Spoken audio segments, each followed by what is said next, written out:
हाय दोस्तों, आज फिर एक नया वीडियो लेके आ गया। देखिए कितना आदमी पागल रखे रखा, ठीक है ना। तो फ्रेंड चैनल को सब्सक्राइब जरूर करें।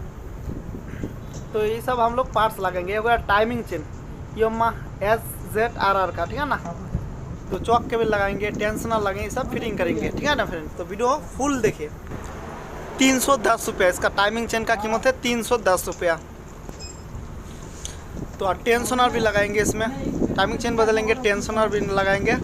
और एक चौक केबिल, ठीक है ना, चौक का केबिल। तो फ्रेंड चैनल को अगर अभी तक सब्सक्राइब नहीं किया तो सब्सक्राइब जरूर करें। साइड में बेल आई घंटी मिलेगा, उसको भी प्रेस करें। जब तक बेल आई घंटी प्रेस नहीं कीजिएगा तब तक वीडियो का नोटिफिकेशन नहीं आएगा। तो सब्सक्राइब करने का बाद बेल आई घंटी प्रेस करना बहुत ही ज़रूरी है। तो फ्रेंड इस बाइक में थोड़ा प्रॉब्लम का, थोड़ा इंजन का साउंड भी प्रॉब्लम हो गया।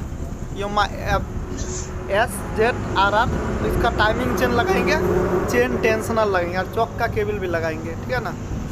तो अक्सर यही योमा SZRR में थोड़ा सा प्रॉब्लम ज़्यादा हम देखते हैं। हम लोग कह रहे में 2-3 गाड़ियाँ काला धुआं मरता है, ठीक है ना, ब्लैक स्मोक मरता है। तो चौक केबल के लिए ज़्यादातर।